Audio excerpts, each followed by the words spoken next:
사랑을 아웃풋하는 믿음이라는 주제를 가지고 함께 하나님의 말씀을 나누기를 원합니다. 오늘도 역시 갈라디아서 말씀이죠. 인류 역사상 가장 위대한 날을 꼽으라 하면 저는 두 날을 이야기를 하고 싶습니다. 첫 번째는 예수님께서 우리를 구원하시기 위하여서 이 땅에 오신 날, 그리고 둘째로는 1517년 10월 31일을 저는 말씀을 드리고 싶습니다. 마틴 루터가 종교개혁을 일으킨 날이 바로 이 날이기 때문이죠. 우리가 잘 알다시피 종교개혁은 유럽의 정치와 경제와 사회와 문화 모든 카테고리에 있어서 굉장한 개혁과 그리고 놀라운 변화의 바람을 일으키게 됩니다.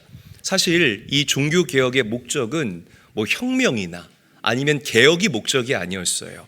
우리의 믿음을 리뉴하자, 새롭게 하자라는 것이 바로 종교개혁의 목적이었다는 것입니다. ad fontes, 우리가 다시 본질로 돌아가자라는 것이 종교개혁의 정신이었다라는 거죠. 종교개혁의 핵심 인물이었던 이 마틴 루터 이야기를 잠깐 드릴게요. 잘 들어보시기를 바랍니다. 여기에 굉장한 진리가 담겨져 있습니다. 마틴 루터가 수도원에 들어가서 수도원 생활을 했을 때에 루터가 신부를 찾아가서 고해성사를 하게 되는데 고해성사를 하고 돌아서고 또 죄가 떠오르면 다시 신부를 쫓아가서 고해성사를 하고 또 뒤돌아서다가 죄가 떠오르면 또 신부를 쫓아가서 고해성사를 하는 거예요. 그러니까 나중에 신부가 짜증이 나는 겁니다. 그래서 마틴 루터를 불러서 너 하루에 한 번만 와. 너 왜 이렇게 사람 귀찮게 하루에 한 번만 오고 올 때 너가 나한테 고할 그 죄의 목록을 쫙 적어가지고 와서 딱 하루에 한 번만 딱 모아가지고 한꺼번에 귀찮아 죽겠네 정말. 이 마틴 루터한테 그렇게 이야기를 했어요. 그런데 마틴 루터는 그 어떠한 죄 사함의 확신과 내적인 평안함을 누리지를 못합니다. 이게 중요한 거예요. 자기가 굉장히 노력한 겁니다. 열심히 고행을 하고 열심히 공덕을 쌓았지만 그 어떠한 평안함과 어떠한 기쁨을 누리지 못했다는 거죠. 자, 그래서 이 1510년도에 로마를 방문할 기회가 생겨서 이 로마의 라테란 성당을 방문하게 됩니다. 근데 라테란 성당을 보게 되면 빌라도의 계단이라고 이 원형 계단이 있거든요. 28개의 계단으로 이루어졌는데 여기서 또 루터가 자신의 공로를 앞세웁니다. 어떻게 하면 죄의 사함을 받을 수가 있을까? 이 라테란 성당은 굉장한 성지 중에 성지인데 그래서 그 빌라도의 계단을 무릎으로 기어 올라가요. 근데도 어떤 평안함을 누리지 못하는 거예요. 그래서 이번에는 한 계단 오르고 계단에다 뽀뽀를 합니다. 한 계단 오르고 계단에다 입을 맞추고 또 한 계단을 오르고 계단에다 입을 맞추고 그럼에도 불구하고 마틴 루터는 어떠한 평안함을 누리지를 못해요. 자, 그런데 1513년도에 마틴 루터가 거하고 있던 이 비텐베르크 그 성의 그 종탑에서 마틴 루터는 탑의 경험이라는 기가 막힌 진리의 체험을 하게 됩니다. 시편 22편에 나오는 그 절규, 내 아버지여 내 아버지여 어찌하여 나를 버리시나이까? 내 아버지여 내 아버지여 어찌하여 나를 버리시나이까? 라는 이 절규가 하나님의 아들이신 예수 그리스도의 고백과 절규라는 이 진리를 깨닫고서 루터가 외치기 시작합니다. 어째서 죄가 없으신 하나님의 아들 예수 그리스도가 하나님께 버림을 당해야만 했는가? 나는 죄가 많고 흠이 많은 사람이기에 내가 십자가에 달리고 내가 죽는다는 것은 얼마든지 이해가 되지만 왜 어째서 죄가 없으신 하나님의 아들 예수 그리스도가 아버지에게 버림을 당해야만 했는가? 그때 성령 하나님께서 마틴 루터를 조명하십니다. 여러분, 이 성령의 조명하심이라는 것은 정말 우리 그리스도인들이 누릴 수 있는 놀라운 특권 중에 하나라는 사실을 믿으시기를 바랍니다. 성령께서 여러분들을 조명하실 때 하늘의 지혜가 여러분들을 강권하시기 때문이라는 거죠. 자, 마틴 루터가 성령께서 깨닫게 하시는 그 진리에 사로잡히게 돼요. 그렇구나. 예수님이 그 죄가 없으신 하나님의 아들 예수 그리스도가 버림받을 수밖에 없었던 이유, 내가 당해야 할 그 버림받음을 예수님이 대신 당하신 것이구나. 내가 죄인이지만 예수님께서 친히 죄가 되어 주시어서 나 대신에 십자가에서 죽임을 당하셨구나. 할렐루야. 이게 우리가 믿는 기독교 신앙의 진리입니다. 여러분, 이 진리를 묵상할 때마다 여러분들 마음 가운데 기쁨이 있어야 돼요. 주님을 향한 감사함이 있어야 할 줄로 믿으시기를 바랍니다. 형식적으로 연불 외듯이 예수님께서 나를 위하여 십자가에 죽으셨고 나는 구원받았습니다, 이게 아니라는 거죠. 이 감격, 이 떨림, 이 기쁨, 이 환희, 나의 신분이 변화되었다라는 이 즐거움이 여러분들에게서 회복될 수 있기를 주의 이름으로 간절히 축원합니다. 자, 그런데 4년 후에 1517년 이제 D-Day가 됐죠. 이 면죄부를 판매하는데 이 면죄부도 판매 실적이 있었다고 합니다. 이제일은 한 달에 1000개 파는데 박수원은 한 달에 100개밖에 못 팔아요. 500개가 할당량인데 그럼 여기는 아웃이야. 여기는 500개 팔았어. 그럼 여기는 이제 다음 달까지 이제 가는 거예요.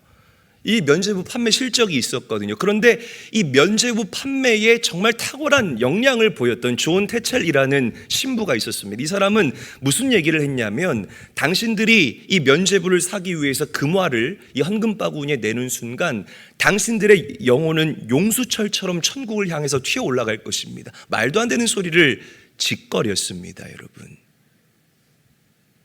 그런데 이 존 태첼이라는 신부가 비텐베르크 성에 와서 면죄부를 파는 거예요.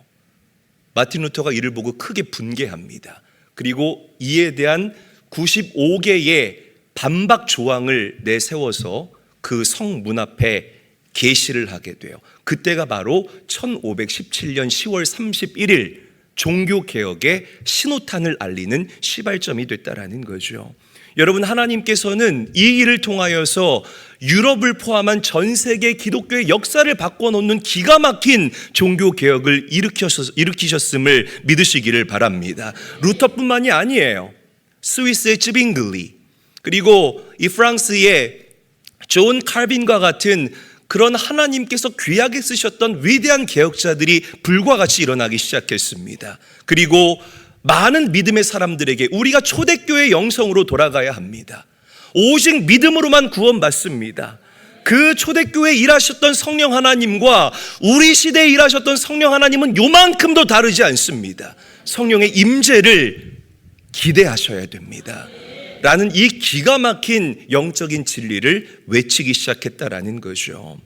여러분, 루터가 시작했던 종교개혁의 핵심은 세 가지입니다. 오직 성경, 솔라 스크립추라, 오직 은혜, 솔라 그라시아, 그리고 오직 믿음, 솔라 피데. 할렐루야. 진리예요. 기독교 신앙의 진리입니다. 이 진리를 오늘 영적 조각칼로 여러분들 가슴에 조각해낼 수 있는 성도가 되셔야 할 줄로 저는 분명하게 믿습니다. 그렇게 사셔야 된다라는 거죠. 우리가 구원받을 수 있는 일체의 비결은, 루터가 행위로 구원을 찾기 위해서 얼마나 애를 썼습니까? 막 계단도 무릎으로 기어 올라가고 뽀뽀도 해보고 고해성사도 해봤는데 안 됐잖아요. 이 루터에게 진리의 영이 부어지게 되니까 루터가 깨달은 거예요. 율법이 아니다. 율법이 아니다.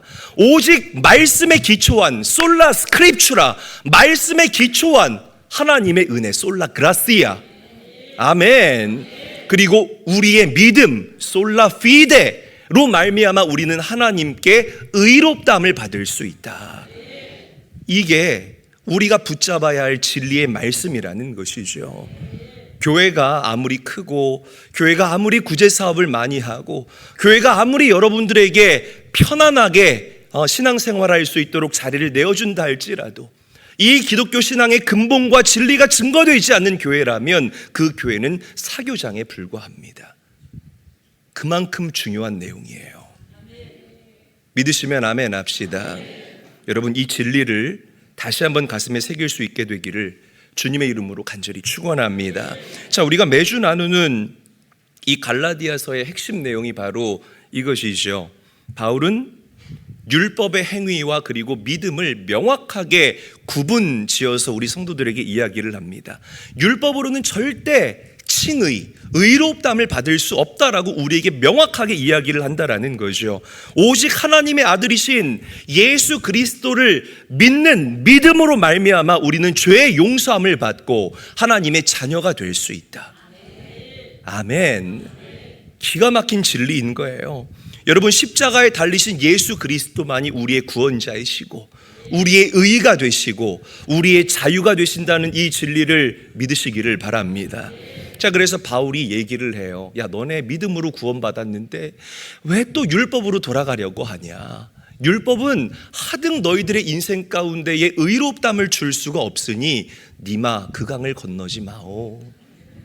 지금 그 갈라디아 지역 성도들과 여러분들에게 사도 바울이 얘기하고 있다는 거죠. 율법의 행위와 은혜는 정반대의 개념입니다, 여러분. 아셔야 돼요. 율법에는 무엇이 드러나냐면 자기 힘이 들어가요. 자기의 노력이 들어가요. 그래서 이 율법을 앞세우는 사람들은 자기 자신을 내세우고 자기 자신을 자랑합니다. 그런 사람들에게 하나님의 은혜가 필요가 없지요. 내가 드리는 예배, 내가 하는 헌금, 굉장히 형식적이고 건조한 헌금, 내가 아는 그냥 꼬박꼬박 주일날 나와서 꽂아놓은 보리자루 마냥 앉아있다가 돌아가는 그런 형식적인 신앙생활, 율법이에요, 여러분. 오늘 이 말씀이 여러분들에게 찔림이 되기를 원합니다. 저는 그래요. 그렇습니다. 그러니까 뭔가 이 삶 가운데 풀어지는 역사가 나타나도 내가 잘나서 잘 풀어졌다라고 이야기를 하는 거예요. 내가 돈 잘 벌면 내가 투자 잘해서, 내가 순발력이 있어서 내가 이렇게 돈 벌었습니다. 하나님의 은혜라고 얘기하지 않습니다. 우리 자식들이 좋은 대학 가고 좋은 직장 취직하고 좋은 데 시집장가 가면 내가 어렸을 때부터 얘 키우는데 얼마나 애썼는 줄 아세요? 하나님이 하셨습니다라고 얘기하지 않아요. 은혜가 필요 없는 사람들이라는 거예요. 그런데 은혜는 어디에서부터 시작하느냐? 주님, 나는 소망 없는 죄인입니다 라는 진리를 인정하는 데에서부터 시작이 됩니다. 그리고 그럼에도 불구하고 나를 이렇게 아무 조건 없이 사랑하시는 그 하나님을 자랑하는 것이 바로 은혜이고 믿음입니다. 할렐루야. 그러니까 이 하나님의 말도 안 되는 신적인 성품의 사랑을 이야기할 수 있는 종교는 우리 기독교 신앙밖에 없다라고 저는 단언하고 싶다라는 거죠. 여러분, 나와 함께 하시는 그 하나님께 감사할 수 있는, 진정으로 감사할 수 있는 우리 저희교회 성도들의 신앙과 여러분들의 인생이 될 수 있기를 주의 이름으로 당부드립니다. 여러분, 우리는 업적으로 구원받는 것이 아니에요. 믿으시기를 바랍니다. 여러분들의 인기로 구원받는 게 아니고요, 여러분들의 지식으로 구원받는 게 아닙니다. 오직 값없이 주시는 하나님의 은혜로 말미암아 우리가 구원을 누릴 수 있다라는 사실을 믿으시기를 바랍니다. 그래서 우리는 삶의 마지막까지 이 하나님의 의의 소망을 기다리며 살아갈 수 있어야 돼요. 자, 이 말씀이 뭔지 조금 더 우리 깊이 들어가 보죠. 5절 말씀 함께 한번 읽어보도록 하겠습니다. 한 목소리로 읽습니다. 시작. 우리가 성령으로 믿음을 따라 의의 소망을 기다리노니. 제가 의의 소망을 기다린다라는 부분을 강조를 했죠. 저를 한번 따라하죠. 의의 소망을 기다린다. 의의 소망을 기다린다. 우리 더 크게 선포합니다. 나는 의의 소망을 기다리는 사람이다. 의의 소망을 기다리는 사람이다. 옆 사람과도 인사합니다. 우리는 의의 소망을 기다리는 사람들입니다. 인사하겠습니다. 자, 이게 무슨 말이냐? 하나님의 은혜로 말미암아 그리고 나를 대신해서 죽으신 예수님의 십자가의 그 죽으심과 부활하심으로 말미암아 여러분들은 이미 하나님의 아들이고 하나님의 딸이라는 그 의롭다 하심을 입은 자들이라는 사실을 우리는 분명하게 믿습니다. 아멘. 자, 그런데 우리가 얻은 이 의는요, 시작일 뿐이라는 거예요. 뭐일 뿐이라고요?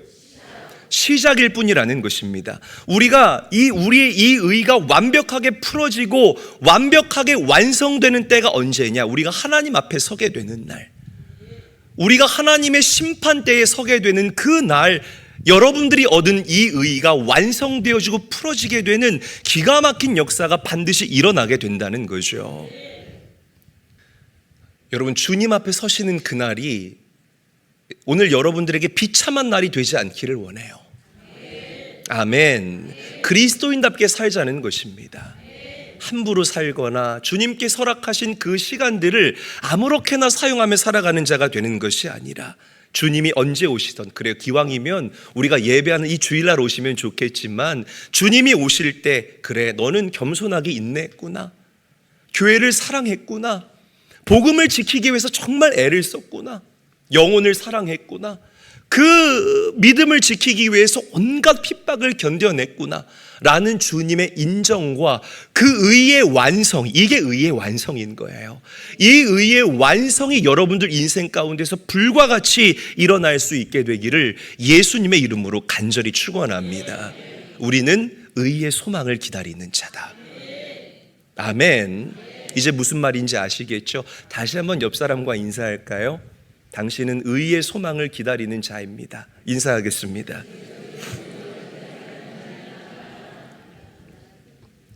사도 바울은 두 번째로 사랑으로서 역사하는 믿음을 우리에게 강조해요. 자, 6절 말씀 함께 한번 읽어보죠. 한 목소리로 읽습니다. 시작. 그리스도 예수 안에서는 할례나 무할례가 사랑으로서 역사하는 믿음뿐이니라. 자, 저는 저 사랑으로서 역사하는 믿음이라는 이 구절이 정말 제 마음에 와닿습니다. 믿음에도 가짜가 있다는 거예요. 그러니까 사랑으로 역사하는 믿음이 진짜 믿음이라면, 사랑이 없이 그냥 입으로만 떠벌떠벌 되는 믿음은 가짜 믿음이다라는 것을 성경이 오늘 저와 여러분들에게 이야기하고 있다는 것입니다. 아무리 여러분들이 교회에 달려 나와서 두 손 들고 찬양하고 믿습니다, 아멘 해도요, 하나님께서는 그 여러분들의 입술의 고백보다 더 중요하게 보시는 것이 우리 성도들 마음의 중심을 보신다는 거예요. 그리고 마음에 담겨져 있는 그 은혜와 믿음, 이 은혜와 믿음의 본질이 뭐죠? 사랑이에요. 우리는 하나님의 사랑으로 구원받았습니다. 하나님의 사랑이 인풋 됐잖아요. 우리에게 들어왔잖아요. 그 사랑을 아웃풋, 실천하며 살아가는 그 사람들의 그 믿음의 행위를 보고 여러분들의 믿음이 진짜인지 가짜인지를 판단하신다는 겁니다. 요즘 진짜처럼 보이는 가짜 너무 많습니다. 짝퉁이라고 이야기를 하죠. 짝퉁 시계, 짝퉁 옷, 짝퉁 가방은 널리고 널렸고요. 짝퉁 액세서리, 짝퉁 식당, 영적으로 보면 짝퉁 목사도 있습니다. 짝퉁 목사가 있으면 뭐가 있죠? 짝퉁 성도도 있다라는 거예요. 왜 제가 목이 터져라 외치겠습니까? 진짜가 되라고요, 여러분. 할렐루야. 흉내만 내지 마시라는 겁니다. 입술로만 아멘 아멘 주여 주여 하지 마시고, 진짜 믿음의 사람답게 하나님을 기쁘시게 하고 내 안에 성령 하나님과 날마다 교제하고 소통하면서 이 땅을 살아가자라는 겁니다. 그런 사람들이 하나님 크게 일들을 경험해요. 세상이 줄 수 없는 평안함과 압도감을 가지고 많은 이들에게 하나님의 살아계심을 증명하며 살아간다라는 것입니다. 여러분, 내가 받은 그 사랑이 나에게 인풋되었기 때문에 그 사랑을 아웃풋해내며 살아갈 수 있는 사랑하는 제일교회 모든 성도들 될 수 있기를 주님의 이름으로 간절히 축원합니다. 마지막으로 우리 감리교회는 실천하는 믿음을 강조합니다. 이 감리교 신학의 특징입니다. 성경적인 용어로 말하자면 행함을 강조하는 믿음이 바로 우리 감리교 신앙과 신학의 기초이고 근본입니다.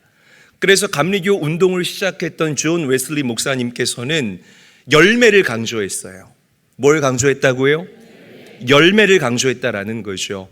회개의 열매와 인내의 열매를 우리 믿음의 사람들에게 강조했다라는 것입니다. 그리고 진짜 회개, 진짜 믿음은 반드시 good works, 선행으로 이어진다라고 우리에게 말씀을 하셨다는 거예요. 굉장히 중요합니다. 행함이 반드시 있다라는 거예요. 할렐루야. 모든 감리교인은 이웃에게 해가 되는 모든 종류의 악을 버리고 모든 종류의 선을 행하라 라고 이야기를 했죠. 자, 존 웨슬리 목사님께서 말씀하신 이 good works에는 두 가지가 있습니다. 하나는 영혼을 위한 선행이고 또 다른 하나는 육체를 위한 선행이라는 거예요. 자, 영혼을 위한 선행은 이거예요. 많은 사람들에게 복음을 전하는 것. 그리고 예배가 무너진 사람들을 예배의 자리로 초청하는 겁니다.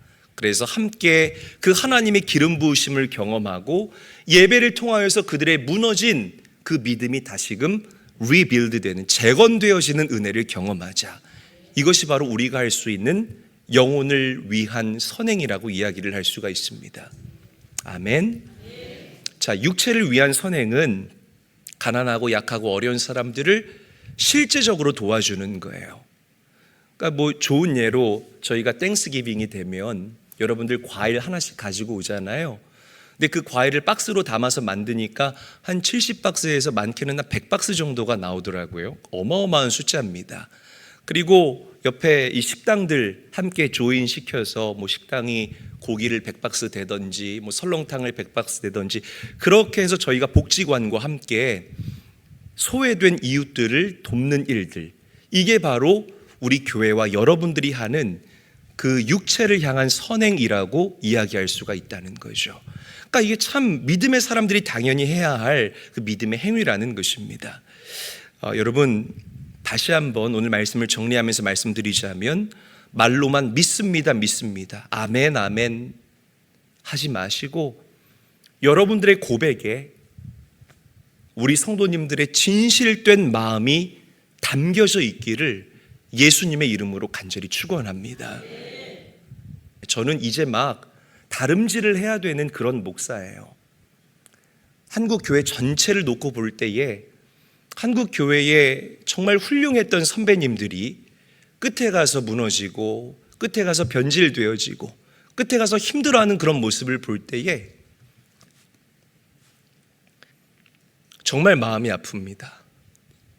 왜 그럴까요? 왜 그럴까요, 여러분? 오늘 이 말씀의 의미를 여러분들이 좀 다시 가슴에 새겼으면 좋겠습니다.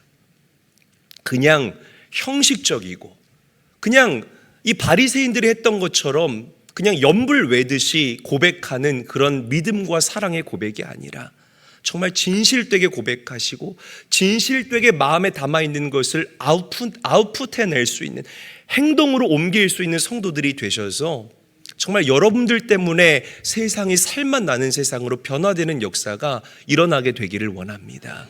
진짜가 되시기를 원해요. 진짜가 되시기를 원합니다. 이 마지막 때의 진짜와 가짜가 구별되어지는 그런 일들이 반드시 일어나게 될 것입니다.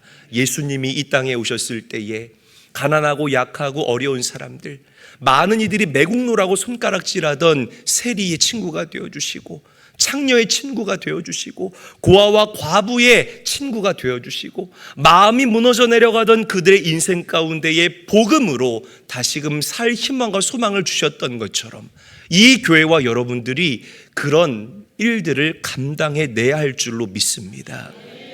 그럴 때 하나님께서 여러분들에게 물질을 주시는 거예요.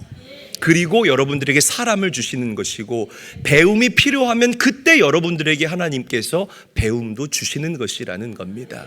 이 영적 우선순위를 여러분들이 명확하게 할 수 있기를 원합니다. 여러분, 하나님의 기쁨이 되십시오. 그래서 복된 인생 살아갈 수 있는 사랑하는 제일교회 모든 성도들이 되시기를 주의 이름으로 간절히 축원합니다.